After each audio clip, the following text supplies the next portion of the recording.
Welcome to Catnap Conspiracy. I'm your co-host / local skeptic, Eddbedhead. And I'm your other co-host and conspiracy theorist, ML Ultra.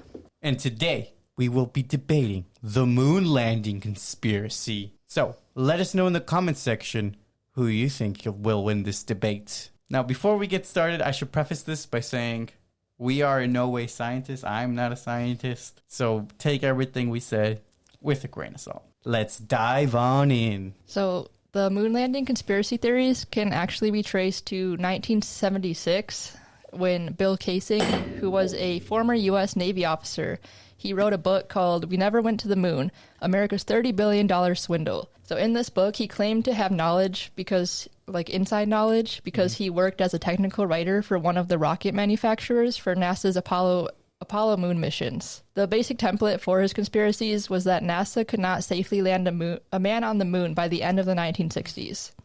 He also maintained his belief that the whole event was filmed in a TV studio until his death in 2005. Whoa. So I have some statistics for you. Okay. Let's look at these statistics. 5 to 10% of Americans distrust the official version of events. 12% of Britons believe the conspiracy theories. 20% of Italians also believe them. And 57% of Russians believe the theories despite the popularity of anti-Western conspiracy. Wow, that's a lot of conspiracy theorists. All right, so with all that information, I guess I got to start bringing up some facts here. So I guess my initial question to you is, why did we go to the moon in the first place? For the space race. Exactly. We went for the space race, right? So at the time, it was the Cold War. We were competing against the USSR to see who could get to the moon first. Now, the USSR did beat us to space first, but we made it to the moon first. And why else would the USSR admit defeat to that if they were our rivals at the time?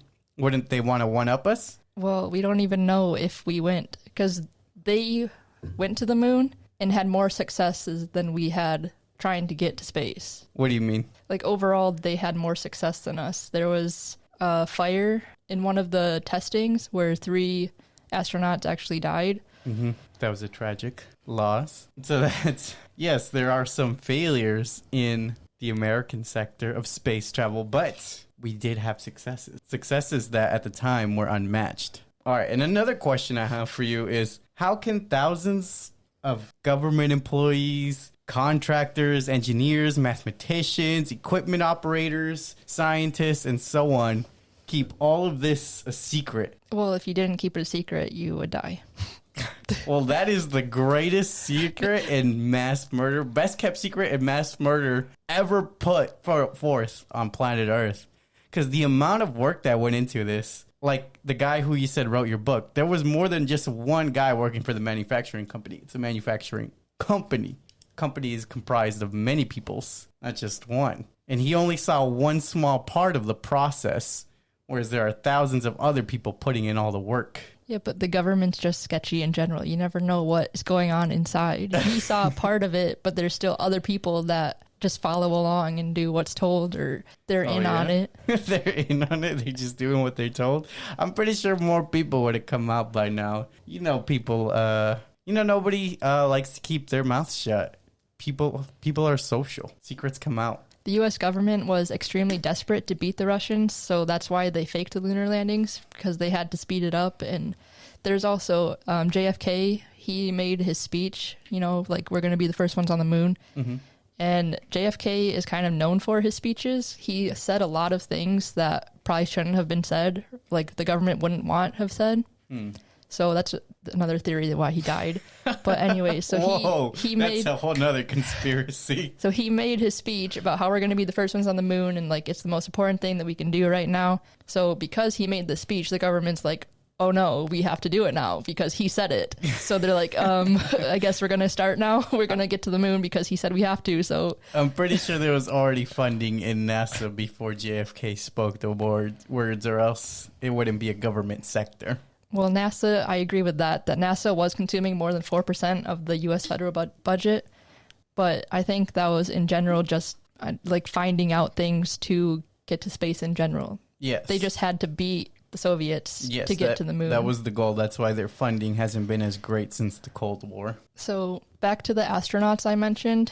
They were Virgil Grimson, Edward H. White, and Roger B. Chaffee. And so they were killed in the fire while testing equipment for the first moon landing. So what if they knew that it was all a setup and they were killed because they were going to get ready to disclose the truth? I mean, there you go. It's testing. Bad things are going to happen sometimes, and it's unfortunate that these lives were lost due to that. That's why we also have safety protocols. But have you seen the lunar module? Looks like something you just made in your house with like duct tape and tin foil. Like, how did it survive out there? Well, technology from the 60s wasn't as advanced to what we're used to today, but I'm sure at the time they were cutting edge. So how would they also survive being exposed to radiation from the Van Allen radiation belt? So the transit time through the Van Allen radiation belt, right at the beginning of the Apollo voyages, is like a very short amount of time. And traveling through the speed at which they were going, it was hardly even noticeable because just of the sheer amount of speed that they were using. So the side effects of this radiation didn't really affect any of the astronauts because they were just going so incredibly fast that it just wasn't an issue. What about the cameras? Why weren't they fogged because of the radiation, the different air quality? Well, none of the technology was scrambled or messed with because of the radiation. I think it was, like I said, just due to the speed at which they were traveling. Yeah, but just the cameras while they're on the moon, like... I don't think that would have affected anything because the astronaut suits also protected the astronauts from radiation. I suppose so. Well, I firmly believe that this was created on a set because there was the movie filmed in 1968, 2001, A Space Odyssey by Stanley Kubrick. Mm-hmm. So obviously he had the knowledge and the set already to make a movie like that. So they could have just reused his set and filmed it with his help. So Kubrick's movie in 2001 looked so real because Kubrick actually enlisted the help of astronomical artists and aerospace engineer scientists themselves. So he had actual scientific people come in and say, hey, I want this set to look as real as possible for my movie. Can you guys hook me up? And they said, yeah, we'll help you out. So as convincing as that film was, it certainly wasn't the actual moon. Well, first of all, you said that the movie was filmed in 2001. It's called 2001, A Space Odyssey. If you look at the video footage of Buzz Aldrin when he planted the flag into the moon, mm-hmm. Why did the flag move? Like, it moved as if there was wind. And he claims that the movement was from him, like, slamming it in and, like, twisting the pole into the ground. Mm-hmm. But, like, there's supposed to be no wind, so why would the flag move so much? So when the scientists designed this flag, they had the intention of obviously taking a picture of it because it's such a historical moment in humanity that they wanted to be able to photograph it. And you can't just photograph a droopy flag. So they installed a mechanism in which the flag would extend out and stand straight out, you know, kind of like a pin or something like that. Except the mechanism that pulled out the flag malfunctioned and it made it all like wrinkly. So that's why you get kind of like a wavy looky effect. Also, when you move the camera around, there's different lighting on the moon.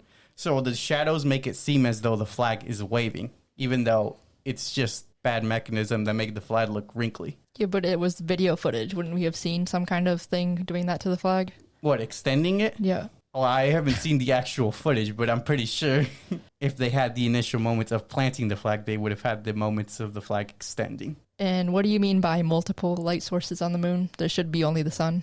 Yes, the sun, but what is the moon? It's a giant, well, in simple terms, a giant mirror.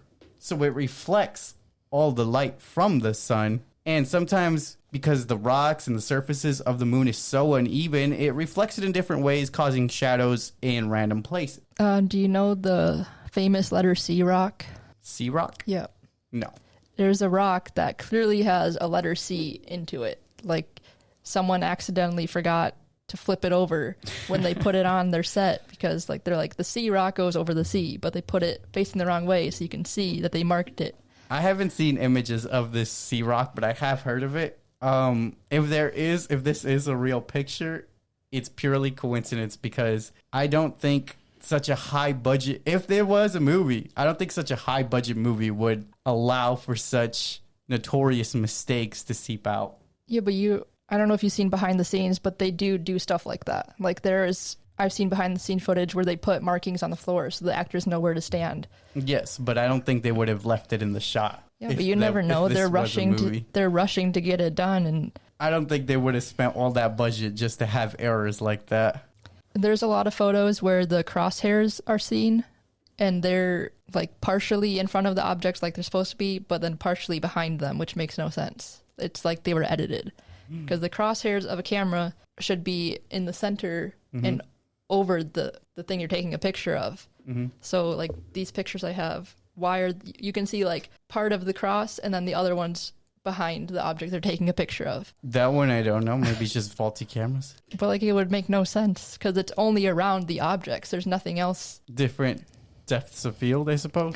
And why are there no stars? There should be stars in space, right? Yes. And although the astronauts can see the stars, the cameras at the time, even today, you have to have a certain saturation to them. Otherwise, all your images are going to look super blurry if you have so many light sources coming in at the camera. And sorry, I said contrast. I meant exposure. I don't have a picture of it, apparently. But there's a photo of one of the astronauts where you can see like reflections of like whoever's taking the photo of them. But then also in like the top corner, it appears to be some light. And people are suspecting that it's a studio light. Because, like, what else would it be coming from? The sun, maybe? Yeah, but I don't think it'd be that. It's like, if you look at the picture, it's, like, clear in the corner. Like, it's just this small... It really looks like a studio light.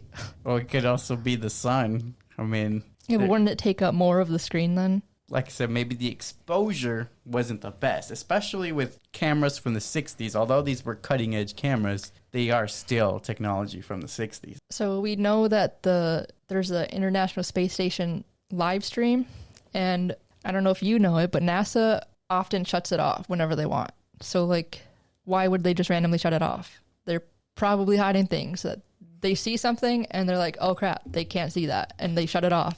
Well, this is getting more into just NASA conspiracies, but it's the same with the moon conspiracies, because I don't think that it was actually live streamed. I think they recorded it in advance so they could see, like, if there's aliens, like, they're not going to show that part. They're going to edit it. They're going to do whatever. So they made it look like it was live, but they just showed what they wanted to. I don't think so. With the technology that was available at the time, to be able to, give this live to the audiences, to the millions of people to witness historical events like this, I don't think they would have necessarily pre-recorded it, because everybody wanted to experience this moment. This is what America was building up to. And to have something like that be pre-recorded, I think would kind of take away from the moment. Yeah, but what if something were to happen, like the spaceship explodes or someone dies? Like, you were going to show that to the entire world live? That would have been tragic, but I guess it wouldn't have been so bad if we knew, that it happened, and then we wouldn't be wondering. So if we supposedly were able to travel as far as the moon and we had the capabilities then, why haven't we gone now? Because there should be, like, they only went to a certain area on the moon. Why can't they go to other parts of the moon or explore other things in space? Well, this kind of goes back to what we were getting at the beginning. The fact that NASA, I think you said, had 4% of the federal budget before in the 60s, now has it severely reduced because a lot of our budget has gone historically ever since the Cold War towards our military spending.